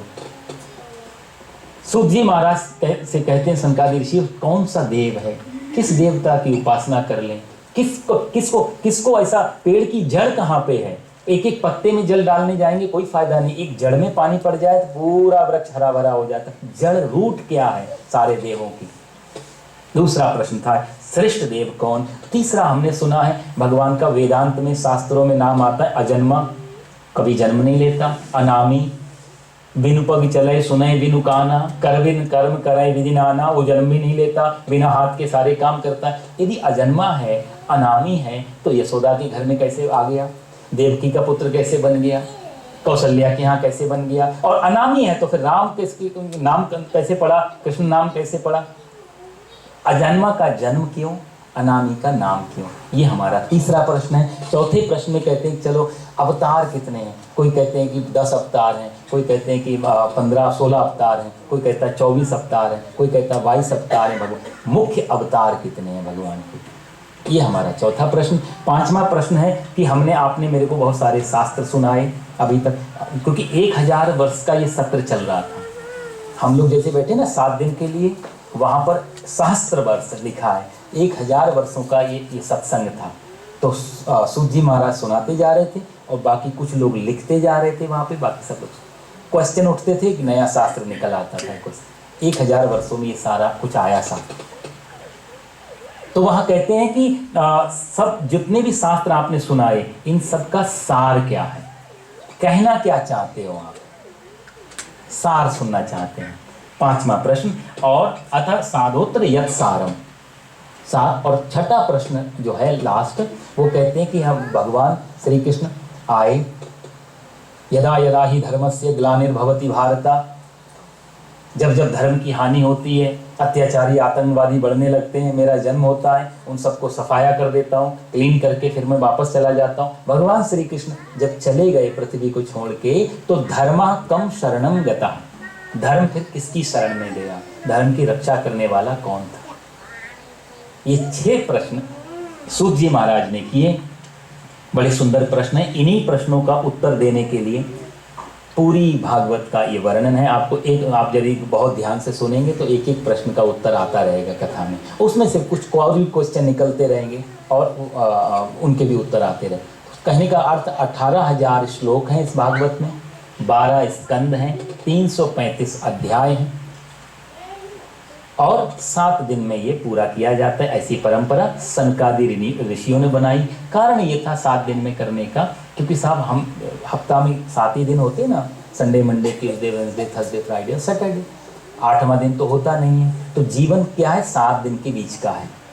जब हमने जन्म लिया तो भी इन्हीं 7 दिन में से कोई एक दिन था, जब हम बचपन, जवान, बूढ़े हो रहे हैं तब भी इन्हीं 7 दिन के अंदर ही साइकिल चल रहा है, और जब हम मरेंगे तो इन्हीं 7 दिन के अंदर ही कोई एक दिन होगा। कहने मतलब जन्म और मृत्यु इन्हीं 7 दिन के अंदर होती है, सब कुछ 7 दिन के भीतर है। इसलिए भागवत को 7 दिन का लिए रखा गया कि ये हमारे 7 दिन जीवन के मंगलमय हो जाएं, संभल जाएं, सुधर जाएं।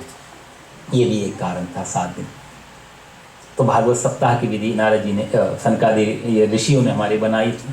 सनकादि ऋषियों ने प्रश्न सुने, बहुत प्रसन्न हुए वो कि इतना सुंदर आपके प्रश्न हैं। सनकादि ऋषियों सारे समाज के सब लोगों के काम के हैं। लेकिन उससे पहले मैं थोड़ा अपने गुरु जी को प्रणाम कर लूँ, तो सुखदेव जी को प्रणाम करते हैं। यम प्रव्रजंतमनुपेतमपेत कृत्यम द्वैपायनो विरह कातर आजुहाव पुत्रेति तन्मयतया तर्वोभिनेदुस्तम सर्वभूत हृदयम मुनिमान तोष्मि।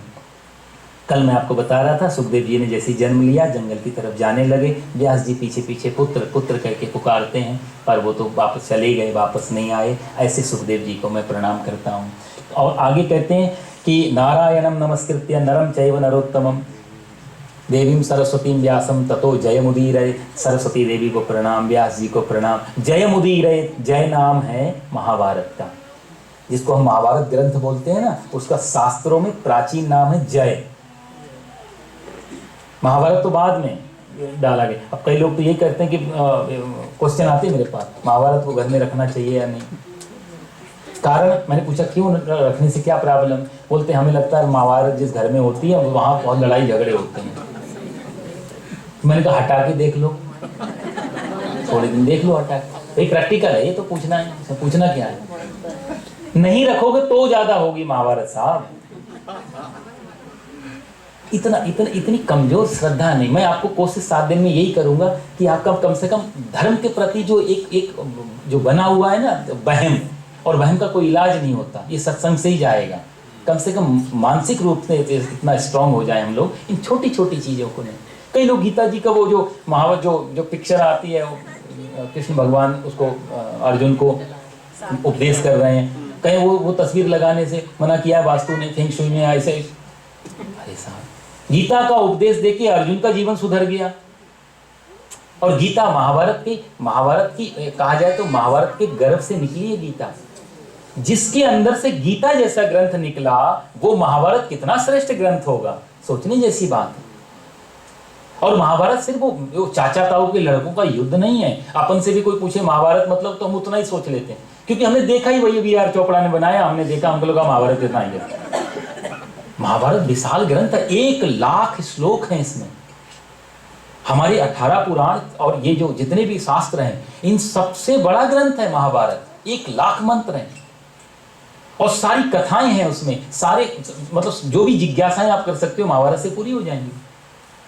इतना विशाल ग्रंथ है। वो सिर्फ लड़ाई झगड़े का ही नहीं है, पर हम लोगों की जानकारी पूरी नहीं होती, क्योंकि अध्ययन नहीं बचा, स्वाध्याय नहीं बचा। जो सुना, जो देखा, उतना बस मान के चल रहे।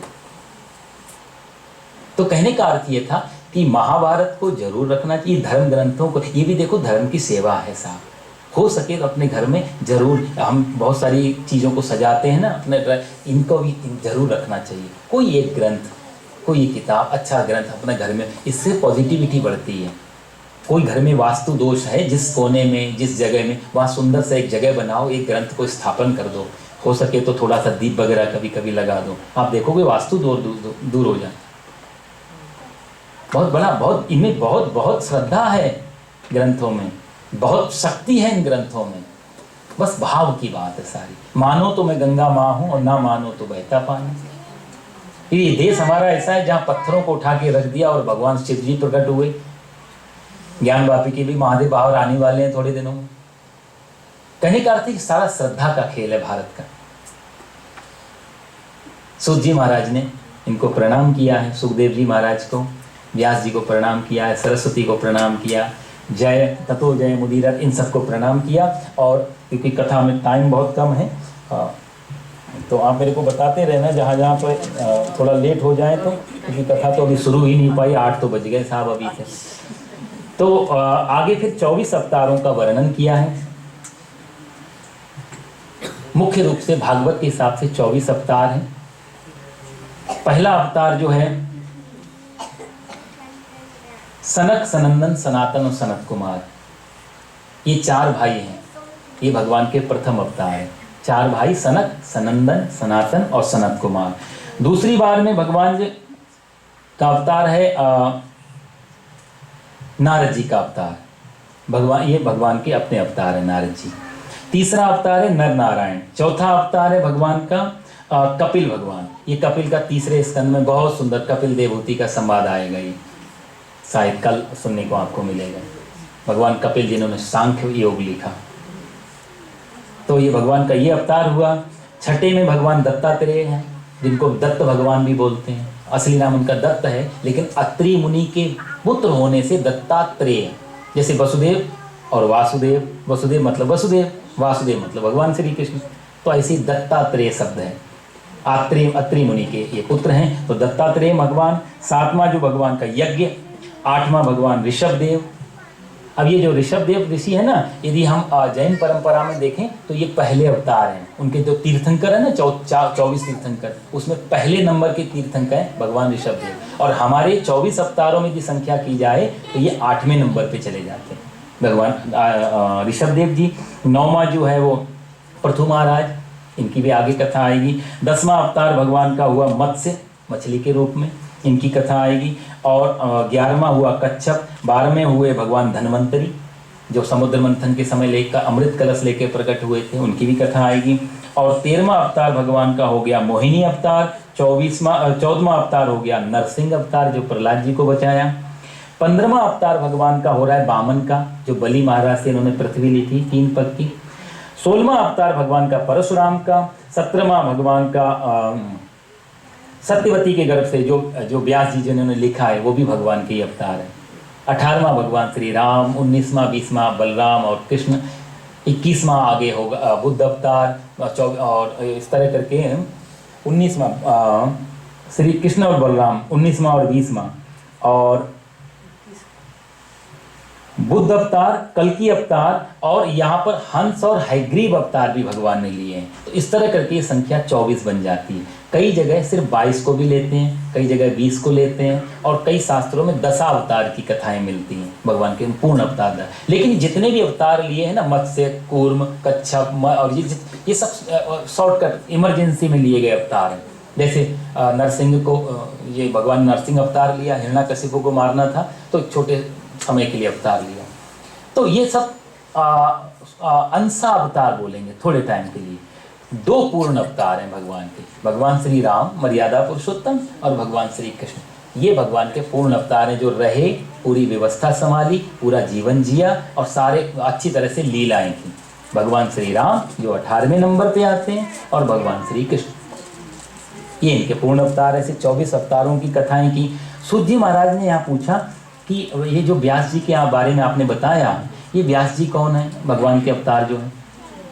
और मैंने सुना इन्होंने भागवत लिखी, किस कारण से लिखी, किसने प्रेरणा दी भागवत लिखने की इनको? उनके पुत्र मैंने सुना इतने परमहंस थे, पैदा होते ही जंगल में चले गए। उनके बारे में हम लोग जानना चाहते हैं। तो व्यास जी की कथा बताई। पाराशर्य महाभाग ऋषि, एक पाराशर ऋषि हैं, उनके ये पुत्र हैं व्यास जी महाराज। इन व्यास जी ने कथा लिख दी, 17 पुराण लिख दिए। एक वेद था पहले ऋग्वेद, सबसे प्राचीन यदि हमारी कोई किताब है ना ऋग्वेद है।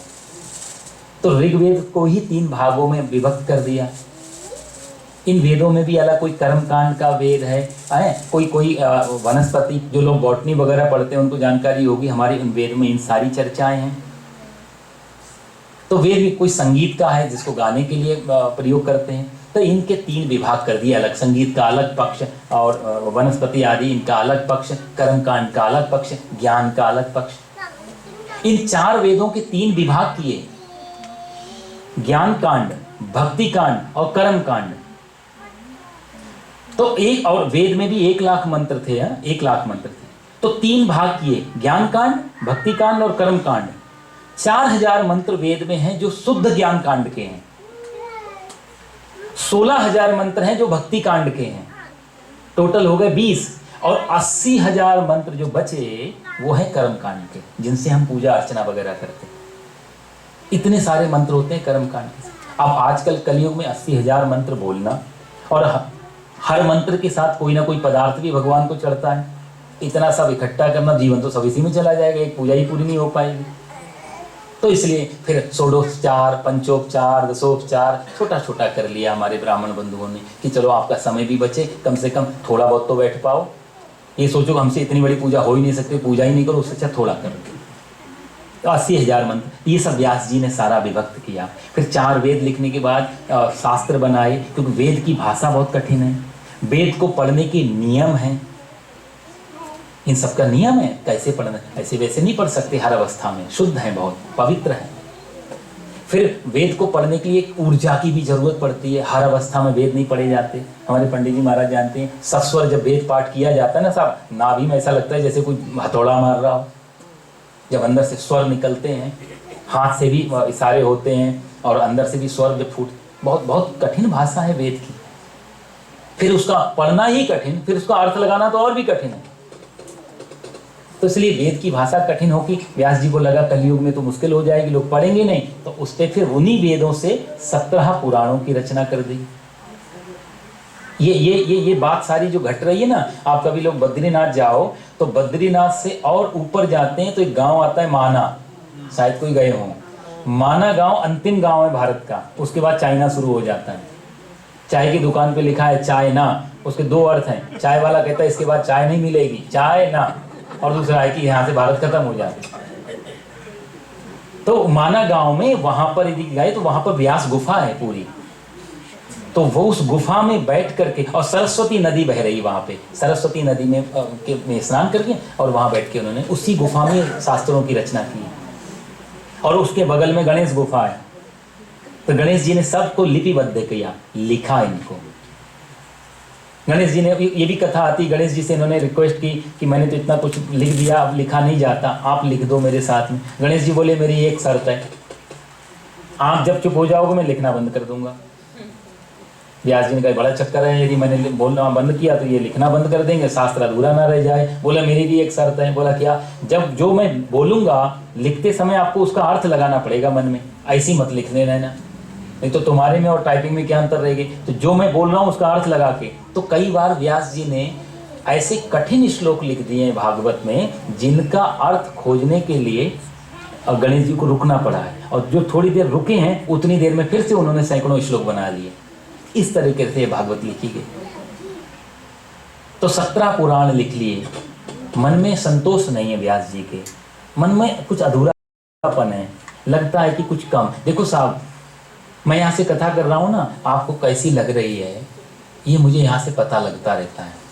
आपका देखना, आपका बैठना, आपका ये सब चीज़, बहुत कुछ ऊर्जा मिलती है। यदि आप 4 लोग यहाँ रह जाओ तो मैं ऐसी कथा नहीं कर पाऊंगा। ये आपकी शक्ति है जो परमात्मा के रूप में आकर के यहाँ से निकल पाए। मैंने कल भी कहा कि स्पीकर में जो आवाज़ है स्पीकर की नहीं है, यहाँ से निकल रही है, और यहाँ की जो आवाज़ है वो इस शरीर की नहीं है, वो यहाँ से निकल रही है।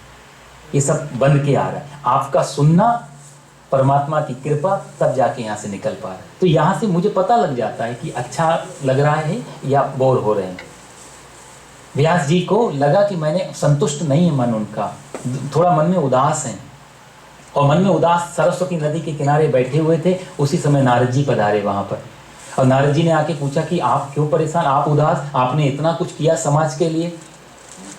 तो व्यास जी ने कहा कि अभी भी लगता है कि मैंने कुछ ढंग से नहीं किया है, कुछ तो गड़बड़, कहीं तो कुछ कमी रह गई है। मन प्रफुल्लित नहीं है, मन में संतुष्टि नहीं, अभी सेटिस्फाइड नहीं हुआ हूँ मैं, लगता है कुछ कम।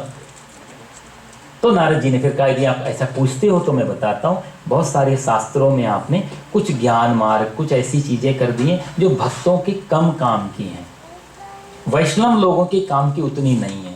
कई जगह शास्त्रों में हमारे बलि का भी विधान दे दिया गया है। हालांकि हमारा धर्म अहिंसा परमो धर्मा, एक चींटी भी मर जाए तो उसके कल्याण की कामना की जाती है। कोई जीव हिंसा की तो बात ही नहीं हो सकती सनातन धर्म में। अहिंसा परमो धर्म, जिसको हमने जन्म नहीं दिया उसको मार कैसे सकते हैं। महात्मा बुद्ध अंगुलीमान के सामने खड़े हैं, अंगुलीमान बोलता है मैं तुम्हें मार दूंगा, तलवार मेरे हाथ में। बुद्ध बोलते तू मार, लेकिन मेरी एक कामना तो पूरी कर मरने से पहले, मरने वाले की कामना पूरी कर दे। अंगुलीमान में बोला बताओ, बोला मुझे इस पेड़ के 2-4 पत्ते तोड़ के दे दे, उसके बाद तू मेरे को मार देना। अंगुलीमान ने कहा पत्ते क्या मांगते हो, मैं टहनी तोड़ देता हूँ। टहनी तोड़ के हाथ में दे दी। बुद्ध महाराज बोले कि अब इस टहनी को तो वापस जोड़ दे।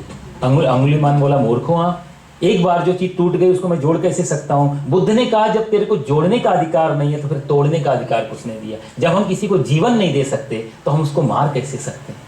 हानि लाभ जीवन मरण ये सब है विधि, हाँ ये भगवान के हाथ की चीज है। अहिंसा परमो धर्म, हिंसा की तो बात ही नहीं। लेकिन व्यास जी ने कहीं कहीं शास्त्रों में बलि की प्रथा है, उसका कारण है वहाँ व्याख्याएं हैं शास्त्रों में। क्योंकि ये मैं बात इसलिए बता रहा हूँ कि कई ऐसे मूर्ख लोग, अधकचरे लोग माइक पे बैठ के दूसरे धर्मों के और हमारे यहाँ की कटाक्ष करते हैं। देखो इस नंबर पेज पे इस नाम के ग्रंथ में लिखा हुआ है ना, और हम भी बोलते बात तो सही कह रहा है, किताब भी दिखा रहा है, जानकारी हमारी अधूरी है।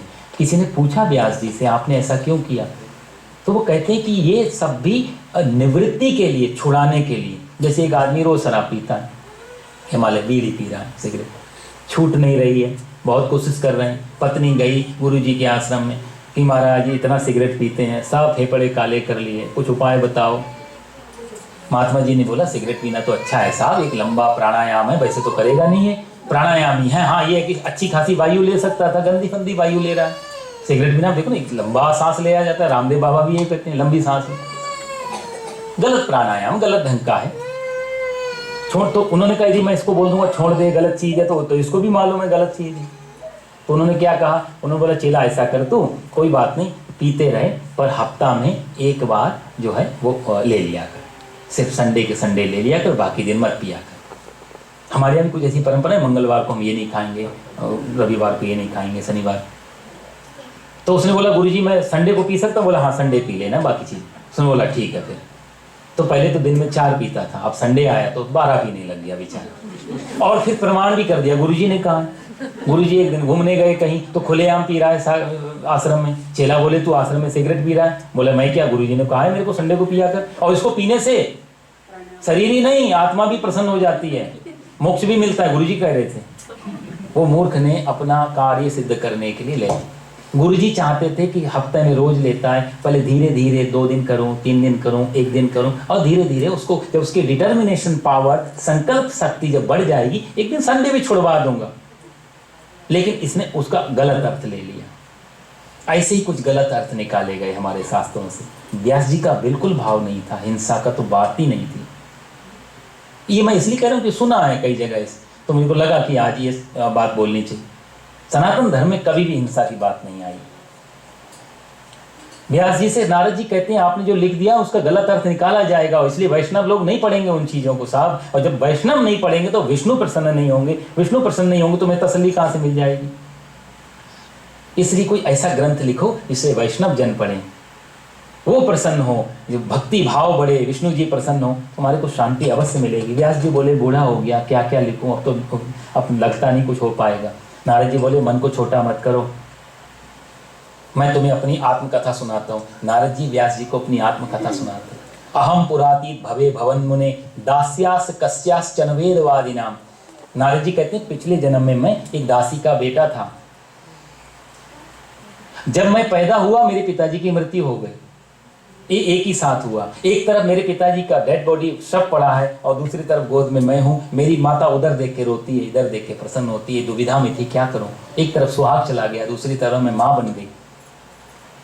समाज के लोगों का कैसा क्या भाव रहे, कैसी क्या दिक्कतें रहे, मेरे को गोद में लेके संतों के आश्रम में आ गई। सदग्रस्त संत जंगल में रहते थे। वहाँ संतों उनकी पत्नियां थी, बच्चे थे। हमारे यहाँ संतों में भी सदग्रस्त संत हो, जैसे वशिष्ठ जी हैं सदग्रस्त संत हैं। जंगल में आई, संतों से कहा तो कोई भी सेवा दे दो, मेरा एक मैं और मेरा पुत्र ये 2 जीव हैं, बस इनको थोड़ा भोजन भजन मिल जाए और कुछ नहीं चाहिए। संतों ने कहा हमारी पत्नियों से सेवा पूछ लो। पत्नियों ने सेवा बताई, गौ सेवा करो। मेरी माँ गाय सेवा करती, संतों के यहाँ सत्संग होता, मैं छोटा सा नन्हा सा बालक, माँ मेरे को गोद में लेके रोज सत्संग सुनाती। एक दिन तो 4 महीने का चातुर्मास लगा, जो जैन धर्म में जिसको पर्युषण बोलते हैं, जो आज से शुरू हो रहा है।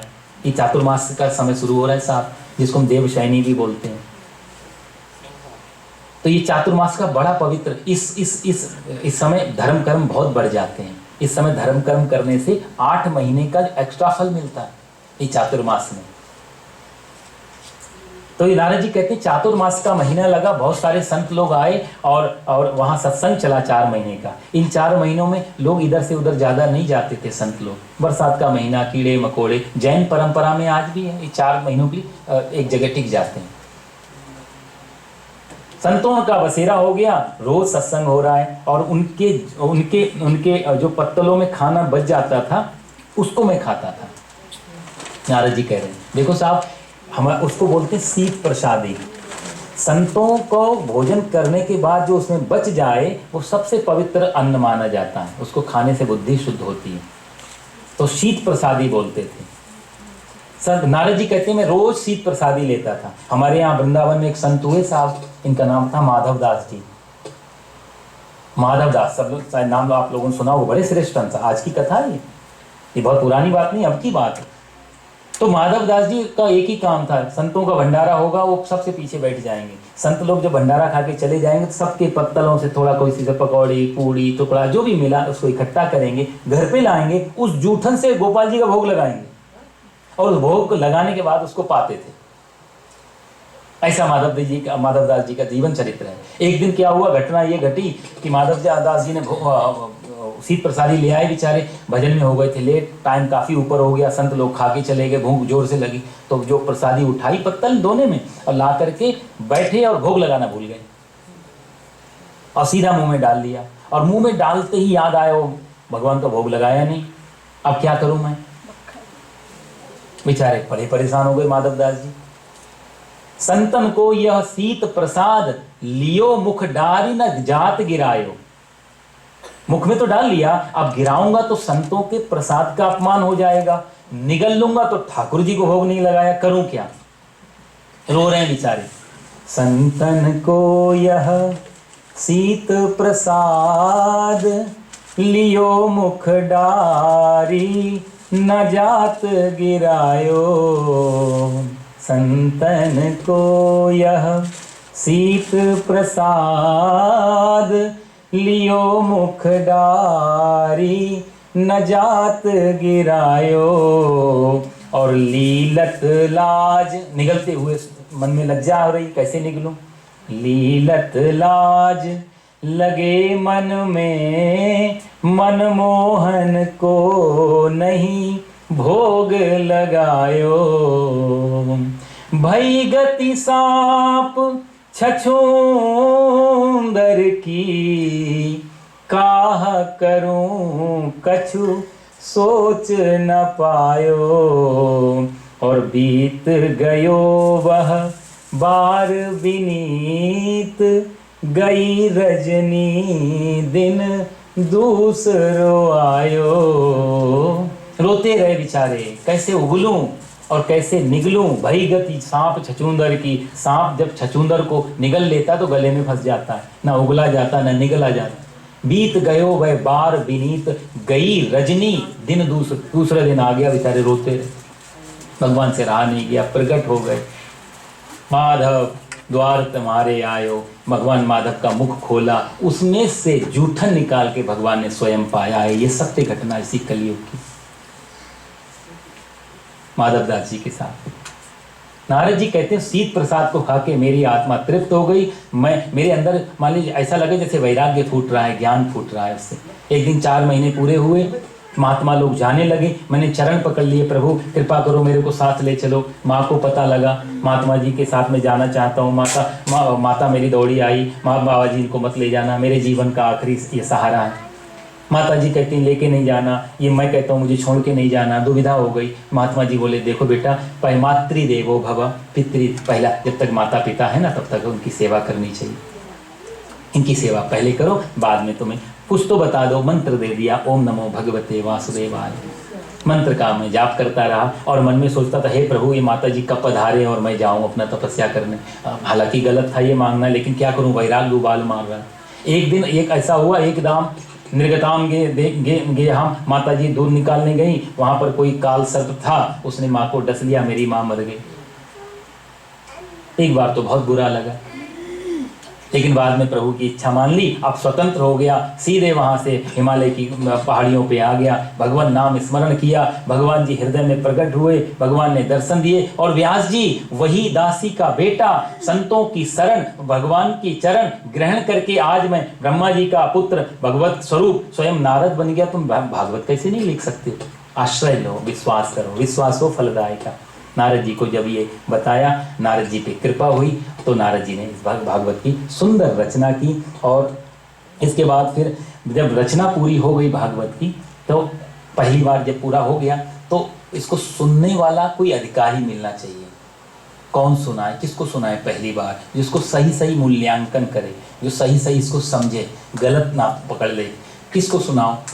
तो बोला भागवत सुनने के पहला अधिकारी वही हो सकता है जिसने काम को जीता हो, क्रोध को जीता हो। व्यास जी मन में सोच रहे हैं ऐसा कौन है जिसने काम को भी जीता है, क्रोध को भी जीता है। अपना ही बालक याद आ गया, सुखदेव, उसने काम को भी जीता, क्रोध को भी जीता। कैसे? बोला मैं देख रहा था जब वो मेरा बेटा सुखदेव जा रहा था ना जंगल की तरफ, तो रास्ते में एक सरोवर था, नदी, और वहां कुछ स्त्रियां स्नान कर रही थी नग्न। तो मेरा बेटा 16 वर्ष का बेटा निकल के चला गया, स्त्रियों ने कपड़े नहीं पहने, और जब मैं पीछे गया पुत्रेति तन्मयतया तरवों, तो स्त्रियों ने तुरंत कपड़े पहन लिए और क्षमा मांगी, क्षमा करना हमने आपको देखा नहीं। तो मैंने उन स्त्रियों से पूछा, मेरा जवान बेटा निकल के गया, तुमको शर्म नहीं आई? पर मैं तो तुम्हारे दादा परदादा के बराबर हूँ, मुझे देख के लाज क्यों? तो स्त्रियों ने वहां कहा था कि प्रभु आपके बेटे को मालूम नहीं स्त्री पुरुष क्या होते हैं, उनके संबंध क्या होते हैं, वो तो इतना आत्माराम है, इतना ब्रह्मानंद में है, उसको कोई फर्क नहीं पड़ता, एक कपड़ा पहनो, 1000 कपड़े पहनो, नंगे घूमो, कोई फर्क नहीं। लेकिन आप तो समाज में, आपको तो सब मर्यादाएं मालूम है। अब उनको याद आया मेरा बेटा ऐसा परम हंस है। ये जो संतों के आगे हम परम हंस शब्द लगाते हैं ना, हंस का मतलब क्या होता है? हंस का मतलब है, हंस के आगे आप दूध और पानी मिला के रख दो, तो ये पृथ्वी पे सिर्फ हंस में शक्ति है, वो दूध पी लेगा और पानी छोड़ देगा। ये इसके पास एक्स्ट्रा एक कैपेसिटी होती है, एक शक्ति होती है हंस के पास। इसलिए हमने संतों को परमहंस कहा, जो सार को गहरे थोता दे उड़ाए, सिर्फ संसार से काम की चीजें ले लेते हैं, कचरा छोड़ देते हैं। याद आया मेरा बेटा तो बहुत ज्ञानी है, वो इसको समझ सकेगा, तो बेटे को बुलाऊं कैसे, वो तो निर्गुण ब्रह्म की समाधि में बैठा हुआ है, कैसे बुलाऊं। तो अपने एक चेले को बुलाया, सुनो एक श्लोक दे दिया भागवत का और कहा जाओ बेटा जंगल में जाना और बड़े प्रेम से इधर उधर ये से श्लोक का उच्चारण करना, शायद सुखदेव कहीं बैठा हो सुन ले श्लोक को।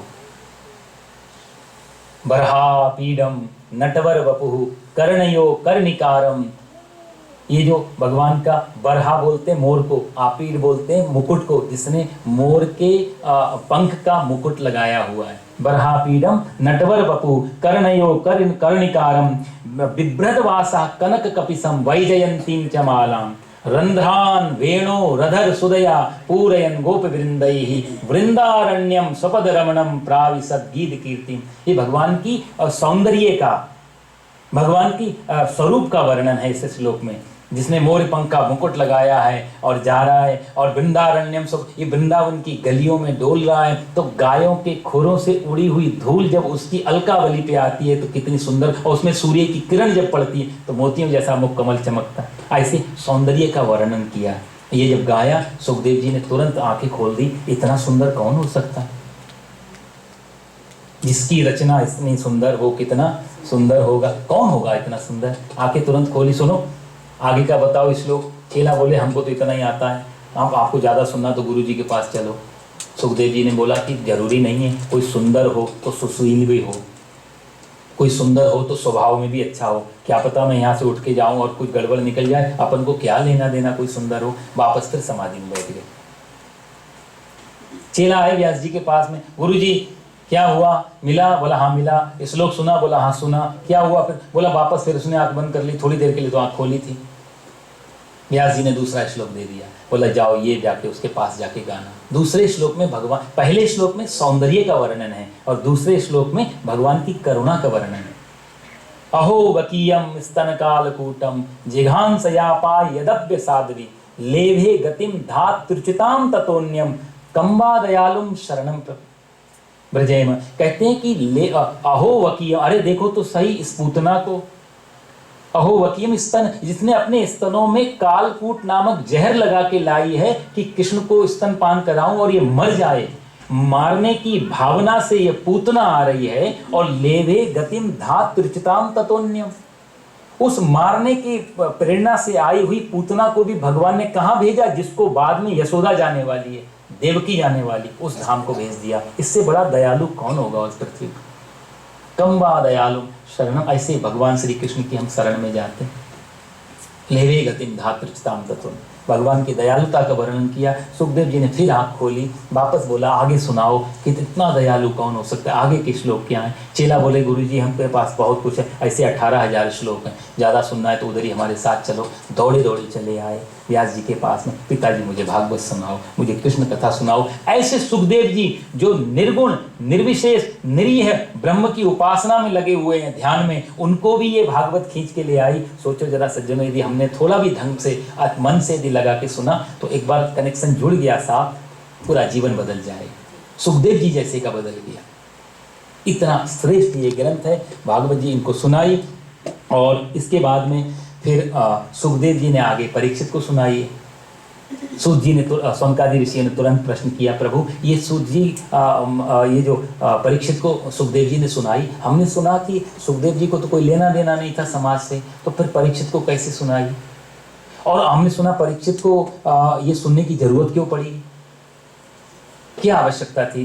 तो फिर परीक्षित जन्म की कथा सुनाई। सूत जी महाराज कहते हैं देखो जी, अब यदि ये कथा सुननी है तो परीक्षित के जन्म पे जाना पड़ेगा। यदा मृदे कौरव संजयानाम, कहते हैं जब जो है ये महाभारत का युद्ध हो रहा था ना, सारे कौरव मार दिए गए और पांडव पूरे बचे हैं, 5 पांडव बचे हैं, कौरव में से कोई नहीं बचा।